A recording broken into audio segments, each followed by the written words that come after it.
Hi, it's Elizabeth from Valley Motorhomes, and today we'll be doing the handover video of the Elddis Accordo 105. Behind your driver's side door, the first thing you'll come to is your locker with your leisure battery and then your hookup point. So when you're hooking your cable up to the vehicle, you just want to lift the collar and then slide the cable onto the vehicle. Always hook your cable up to the vehicle first and then to your mains, and then disconnect from mains and then the vehicle, so you're never walking around with a live lead. Next thing you'll come to is your freshwater inlet point. So you want a hose pipe and some adapters, as some sites just provide the brass tap. Then pop your hose pipe through there and then fill your freshwater tank full. Once you're finished, make sure you slide the cover down and lock it with the key so no one can tamper with your fresh water. Just below, in the middle of the vehicle, you've got your fresh water drain off point. So when you're leaving a site and you don't want to carry the extra weight of the water home, or when you're winterizing your vehicle, you want to open this tap by just gently twisting, and you'll let out all the water. This is especially important when you're winterizing your vehicle, as any water left in the tanks over the winter months will freeze and cause damage to the vehicle, so you need to make sure you drain all the water off. At the back of the vehicle will come to your cassette locker. So as long as you've got your blade and the inside of the toilet closed, you can pull the orange handle up and slide your cassette out. When emptying, you want to unscrew the cap. And then when you're tipping it up, press this orange button in. It'll allow some air in and stop it from glugging when you're emptying the cassette. Once you've emptied it, give it a swirl around with some water. And then before you pop it back in, put some blue or green liquid in the cap, tighten it back up, and then slide it in, ready for use again. At the back of the vehicle at the top, we've got your reversing camera, then got your bike rack, and then we've got your reversing lights. When using the bike rack, you want to have your tyres sat in both these trays. You want the handlebars, one at the passenger side and one at the driver's side, so the bikes fit in the bike rack safely. Then you want to secure each wheel with this black strap going through the wheels, and then you can also attach the handlebars. The longer one is for the outside rail, and then the shorter one is for the rail closest to the van.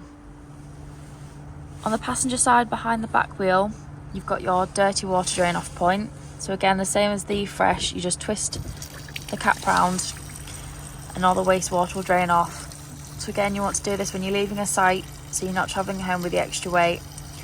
And when you're winterising your vehicle, you want to make sure all the water's drained off out of the tanks so the water doesn't freeze and cause any damage. You can leave these taps open when you're travelling home, just to shake out all the residual water left in the tanks. Next thing you'll come to is your gas locker. This will hold 2 6-kilogram gas bottles. You always want to make sure that they're strapped in with a black strap so they don't rattle around when travelling. When you are connecting your pigtail to your gas bottle, remember it's left to tighten, right to loosen, opposite way around being gas. And then to turn it on top, you've got the arrows showing how to open and close your gas flow. Just next to your gas locker, you've got your external barbecue point. So here you've got your adapter, and then you'll need a length of hose to connect to your Cadec and barbecue. And once you've got your flow of gas through the vehicle, you can turn this red handle round and there's a sticker showing you on and off position, and then you'll be able to use it. Just on the outside of your passenger door, you've got your diesel and AdBlue. So to unlock the diesel cap, you'll just need your ignition key. And then when you come to fill up your AdBlue, if you go to a petrol station where they take Arctic lorries, it'll be slightly cheaper than buying it in the drums. Just on the outside of the door, you've got your ideal tyre pressures. Under your passenger seat, you've got your toolkit with a toe and eye. And on the inside, on the front, you've got your bonnet release. So under the bonnet, the main things you want to focus on is your screen washer fluid, got your engine coolant, your brake fluid, got your oil and your dipstick. And you've got your negative and then your positives just down here.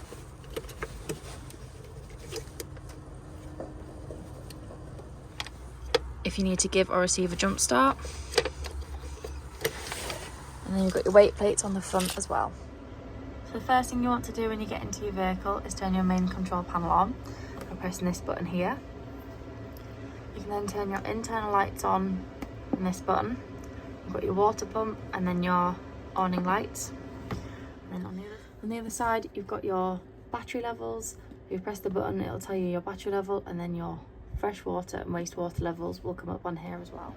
So to use your heating and hot water, you want to just wave your hand across both. So the top one with the water and the thermometer is your hot water, and the one below is your heating. So you can have it just on gas, on electric, on both, or just electric. And then on the outside you can have a frost start, and you can go all the way up from gas to electric temperatures. Same for your heating, so you can have it on just gas, just electric, or both. And then to plus increase the temperature, it'll go all the way up to about 30 degrees. And you can see here this one's gone orange, so it means the electric is heating the water and the electric is heating the van.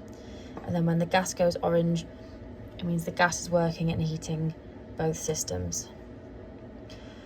Once you've used them, and if say you were leaving the van or you were leaving the site, you want to turn both of these off and let the fans stop and let them both turn off and cool down before you turn your main control panel off. Otherwise you'll get a little exclamation mark here and you'll just have to reset them. In your cupboard, you've got your carpets, you've got your freestanding table,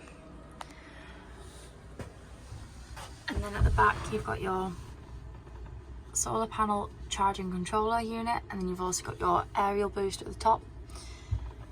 And then for your aerial, when you get to a site, you just want to unscrew and then lift your aerial up, and then you can twist it round to find signal.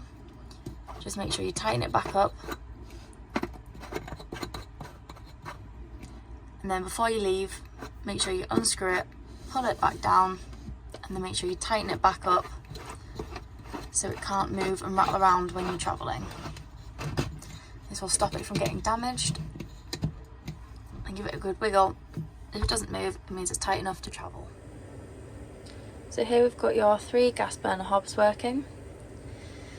Once you've used them, make sure you turn them off and let the metal fully cool before you put the glass lid down, otherwise it will shatter. Here we've got the grill working on gas, and here we've got the oven working on gas. To use your automatic fridge, you want to press the button down to turn it on. And from here, if you click again, you'll get your temperature in the big screen. So you can scroll it down to 1, or you can scroll it up to 5. 5 will be the coldest. It might be a little bit too cold to have food in, so turn it to 5 when you're first chilling it, and then maybe turn it down to 3 when you got food in.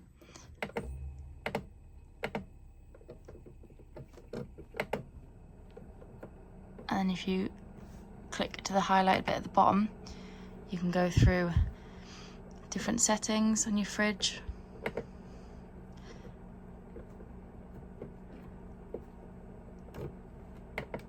And then you can go back to your home screen.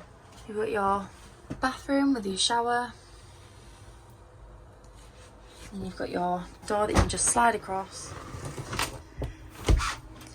And then you just push it to open it again and slide it back across. You've got a nice large mirror above your sink, and then you've got some cupboard space below. And then when you want to flush your toilet, you just want to make sure you've got some water in your fresh water tank and your water pump turned on, and then press the blue button here. And you'll get the flow of water into the bowl. And then to open your blade, you just want to push the grey lever across and then shut the blade when you're done. To make your lounge area into the double bed, you want to just pull gently on the base, slide it into the middle, and then do the same on the other side. So once you've got the base of the seats into the middle to make the base of the bed up, you can then either pull your base cushions into the middle. However, because there's a bit of a bump on them, what you can do is spin each cushion around so you've got the bump of the cushion at your head and foot of the bed. So if you want to flip your cushion around so you've got the bump here, you can then put your backrest in the middle to fill in the gap, or you can keep the cushion with the bump facing the middle and then you just pull it forward and then put the backrest into the gap behind. So here's just showing either option depending on your preferences, but that is your double bed made up. So here we've got the hot water running. You might just be able to see the steam, but the water is hot and up to temperature. Under the bench on the driver's side, you'll see this little yellow toggle. So this is your boiler drain down. So when you're leaving the site, or especially when you're winterising your vehicle before the weather gets cold, you want to pull the toggle back so it faces the back of the van. This will allow all the water to drain out of the boiler. While this is draining, you want to open your kitchen, bathroom and shower taps so that all the water run out of the pipes so they don't get any frost damage from the residual water. Under the same bench just behind your driver's seat, you've got your trip switches and your fuses.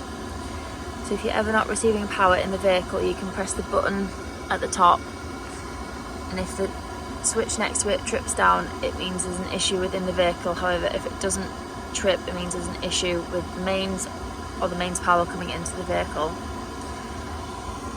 Below is just your fuses, so it's always a good idea to take some extra fuses with you on holiday, just in case any of them blow. You can easily replace them while on holiday.